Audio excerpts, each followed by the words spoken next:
Character by Samuel Smiles. Chapter 2c. We have spoken of the mother of Napoleon Bonaparte as a woman of great force of character. Not less so was the mother of the Duke of Wellington, whom her son strikingly resembled in features, person, and character, while his father was principally distinguished as a musical composer and performer. But, strange to say, Wellington's mother mistook him for a dunce, and for some reason or other he was not such a favorite as her other children, until his great deeds in after life constrained her to be proud of him. The Napiers were blessed in both parents, but especially in their mother, Lady Sarah Lennox, who early sought to inspire her sons' minds with elevating thoughts, admiration of noble deeds, and a chivalrous spirit, which became embodied in their lives, and continued to sustain them until death in the path of duty and honor.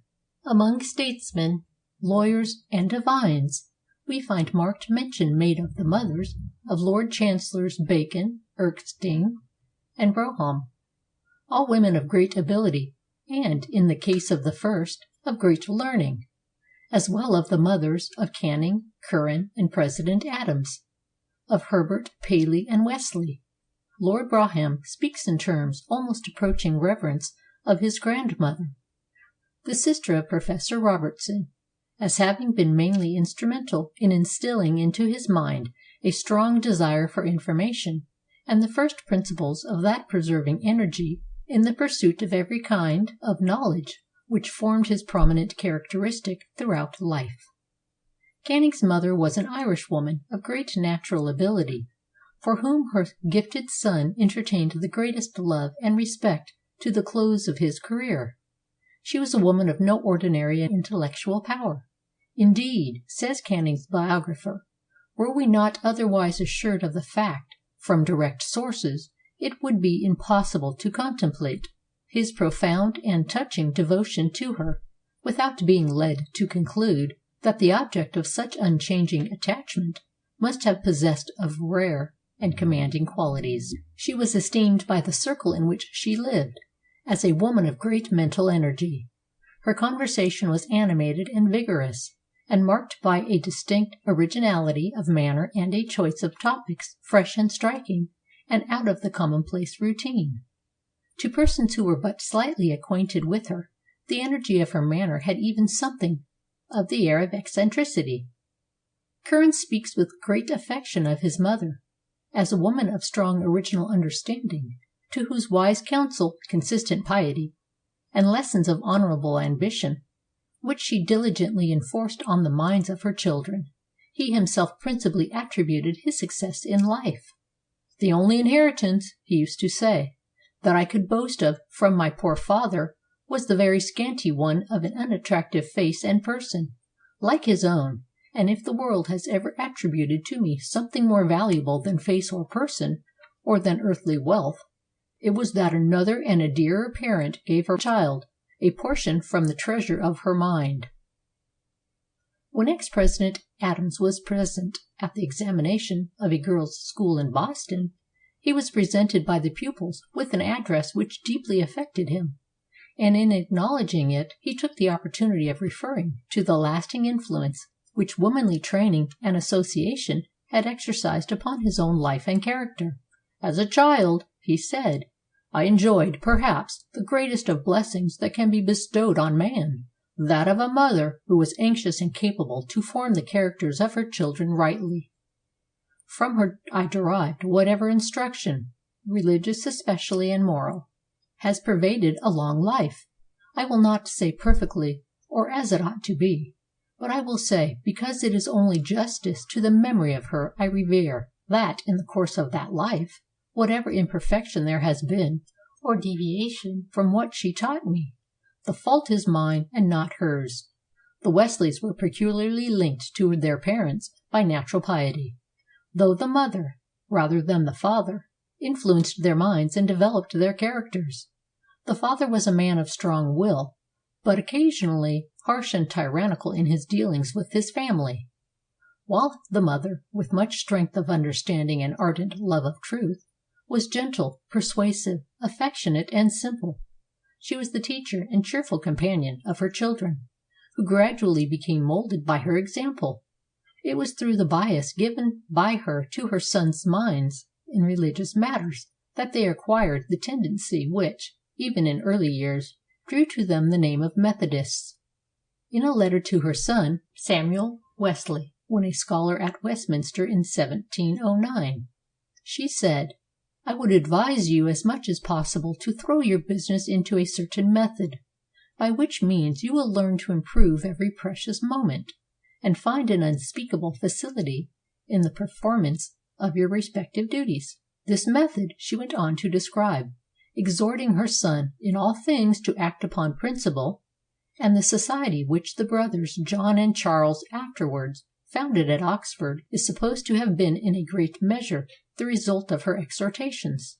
In the case of poets, literary men, and artists, the influence of the mother's feeling and taste has doubtless had great effect in directing the genius of their sons, and we find this especially illustrated in the lives of Gray, Thomson, Scott, Southey, Bulwer, Schiller, and Goethe. Gray inherited almost complete his kind and loving nature from his mother, while his father was harsh and unamiable. Gray was, in fact, a feminine man, shy, reserved, and wanting in energy, but thoroughly irreproachable in life and character.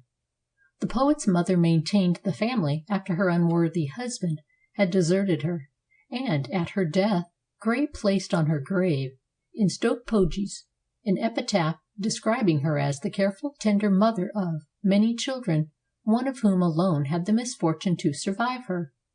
The poet himself was at his own desire interred beside her worshipped grave. Goethe, like Schiller, owed the bias of his mind and character to his mother, who was a woman of extraordinary gifts. She was full of joyous, flowing mother wit, and possessed in a high degree the art of stimulating young and active minds, instructing them in the science of life out of the treasures of her abundant experience. After a lengthened interview with her, an enthusiastic traveler said, "Now, do I understand how Goethe has become the man he is?" Goethe himself affectionately cherished her memory. "She was worthy of life," he once said of her, and when he visited Frankfurt he sought out every individual who had been kind to his mother and thanked them all. It was Ary Scheffer's mother, whose beautiful features the painter so loved to reproduce in his pictures of Beatrice, Saint Monica, and others of his works, that encouraged his study of art, and by great self-denial provided him with the means of pursuing it. While living at Dordrecht in Holland, she first sent him to Lille to study, and afterwards to Paris, and her letters to him, while absent, were always full of sound motherly advice and affectionate womanly sympathy. "If you could but see me," she wrote on one occasion, "kissing your picture, then, after a while, taking it up again, and, with a tear in my eye, calling you my beloved son, you would comprehend what it costs me to use sometimes the stern language of authority, and to occasion to you moments of pain. Work diligently, be, above all, modest and humble, and when you find yourself excelling others, then compare what you have done with nature itself, or with the ideal of your own mind, and you will be secured, by the contrast which will be apparent, against the effects of pride and presumption." Long years after, when Ary Scheffer was himself a grandfather, he remembered with affection the advice of his mother, and repeated it to his children. And thus the vital power of good example lives on from generation to generation, keeping the world ever fresh and young. Writing to his daughter, Madame Marjolaine, in 1846, his departed mother's advice recurred to him, and he said, "The word must. Fix it well in your memory, dear child. Your grandmother seldom had it out of hers. The truth is, that through our lives nothing brings any good fruit except what is earned by either the work of the hands or by the exertion of one's self-denial. Sacrifices must, in short, be ever going on, if we would obtain any comfort or happiness. Now that I am no longer young, I declare that few passages in my life afford me so much satisfaction as those in which I made sacrifices or denied myself enjoyments." Das Entsagen, the forbidden. is the motto of the wise man. Self-denial is the quality of which Jesus Christ set us the example. The French historian Michelet makes the following touching reference to his mother in the preface to one of his most popular books, the subject of much embittered controversy at the time at which it appeared. "Whilst writing this, I have had in my mind a woman, whose strong and serious mind would not have failed to support me in these contentions. I lost her 30 years ago, was a child then. Nevertheless, ever living in my memory, she follows me from age to age. She suffered with me in my poverty, and was not allowed to share my better fortune. When young, I made her sad, and now I cannot console her. I know not even where her bones are. I was too poor then to buy earth to bury her, and yet I owe her much. I feel deeply that I am the son of woman, every constant in my ideas and words, not to mention my features and gestures. I find again my mother in myself. It is my mother's blood which gives me the sympathy I feel for bygone ages, and the tender remembrance of all those who are now no more. What return then could I, who am myself advancing towards old age, make her for the many things I owe her, one for which she would have thanked me?" This protest in favor of women and mothers. But while a mother may greatly influence the poetic or artistic mind of her son for good, she may also influence it for evil. Thus the characteristics of Lord Byron, the waywardness of his impulses, his defiance of restraint, the bitterness of his hate, and the precipitancy of his resentments, were traceable in no small degree to the adverse influences exercised upon his mind from his birth by his capricious, violent, and headstrong mother. She even taunted her son with his personal deformity, and it was no unfrequent occurrence in the violent quarrels which occurred between them, for her to take up the poker or tongs and hurl them after him as he fled from her presence. It was this unnatural treatment that gave a morbid turn to Byron's after-life, and careworn, unhappy, great, and yet weak as he was, he carried about with him the mother's poison, which he had sucked in his infancy. Hence he exclaims in his Childe Harold, "Yet must I think less wildly, I have thought too long and darkly, till my brain became in its own eddy boiling and o'erwrought, a whirling gulf of fantasy and flame. And thus, untaught in youth my heart to tame, my springs of life were poisoned." In like manner, though in a different way, the character of Mrs. Foote, the actor's mother, was curiously repeated in the life of her joyous, jovial-hearted son. Though she had been heiress to a large fortune, she soon spent it all, and was at length imprisoned for debt. In this condition she wrote to Sam, who had been allowing her 100 a year out of the proceeds of his acting: "Dear Sam, I'm in prison for debt. Come and assist your loving mother, E. Foote." To which her son characteristically replied, "Dear mother, so am I," which prevents his duty being paid to his loving mother by her affectionate son, Sam Foote. A foolish mother may also spoil a gifted son, by imbuing his mind with unsound sentiments.